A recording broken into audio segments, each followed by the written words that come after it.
আসসালামু আলাইকুম, আমি তেতুল চৌধুরী। আজ আমি একা নয়, আমার সঙ্গে রয়েছে আমাদের পুরো টিম। সেসরা সেলিম, বাদল চৌধুরী, সোলোমান ভাই, রাসেল ভাই, পারভেজ ভাই, আরো অনেক মানবিক মানুষ। আমরা সবাই মিলে চট্টগ্রাম বন্যা কবলিত মানুষের পাশে দাঁড়ানোর জন্য ছোট্ট একটি চেষ্টা করেছি, কিন্তু নিজের চোখে যা দেখছি তা ভাষায় প্রকাশ করা খুবই কঠিন। অনেক মানুষের ঘর আছে, কিন্তু সেই ঘরে থাকার মতো কোনো পরিবেশ নেই। কারো মাটির ঘর, কিন্তু সেই ঘরগুলো ভেঙে গেছে। কারো ঘর এখনো পানির নিচে। ছোট ছোট শিশু, বৃদ্ধ মানুষ আর অসহায় পরিবারগুলো চরম কষ্টে দিন পার করতেছে। সব জায়গায় এখনো পর্যাপ্ত ত্রাণ পৌঁছায়নি। অনেক পরিবার জানেই না আজ তাদের খাবার কোথা থেকে আসবে। অসহায় অবস্থায় দেখে আমাদের চোখে পানি চলে আসার মতো।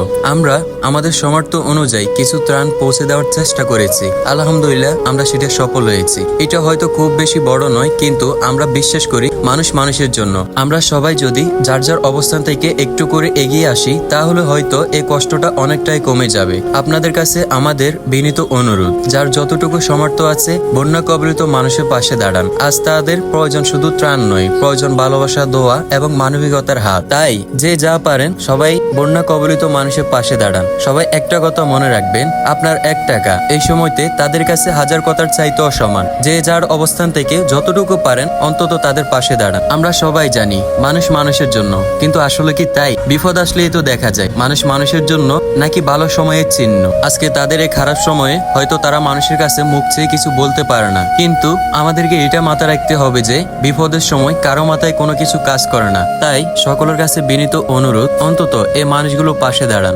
অনেক বৃদ্ধ বাবা মা আছে যারা এখনো না খেয়ে পড়ে আছে, অথচ তাদেরকে দেখার মতো কেউ নেই। আপনারা দেখেন মানুষের ঘর বাড়িতে পানি কি পরিমাণ উঠেছে, এবং কি এই পানির মধ্যে চলাচল করা খুবই ট্রাফ ব্যাপার। যেখানে মানুষ রাস্তা দিয়ে যাবে সেই রাস্তাটাও ব্লক হয়ে গেছে পানির কারণে। মানুষ যে একটু আসা যাওয়া করবে সেটাও হয় না। এখনো অনেক ঘর বাড়ি আছে যেগুলোর উপরে পানি উঠে গেছে, এবং কি ওই ঘরগুলোতে মানুষ থাকার মতো কোনো অবস্থানে নেই। তবে আমরা শুধু তাদেরকে ত্রাণ দিলে হবে না, তাদেরকে থাকার মতো একটা জায়গা করে দিতে হবে। মানে তাদের মাথার উপরে একটা ছায়া দিতে হবে, সেটা হচ্ছে ঘর। কেননা তাদের অনেককেই এখন দেখা যাচ্ছে যে ঘর ছাড়া চলাফেরা করতেছে, মানে তাদের কোনো ঘর বাড়ি নেই, থাকার মতো কোনো অবস্থানও নেই। তাদের মাটির ঘর ছিল, কিন্তু বন্যার কারণে তাদের ঘরগুলো ভেঙে চুরে চুরমার হয়ে যায়।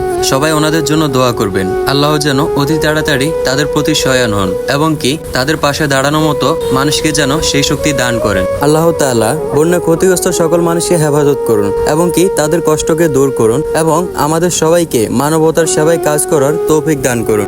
আমিন।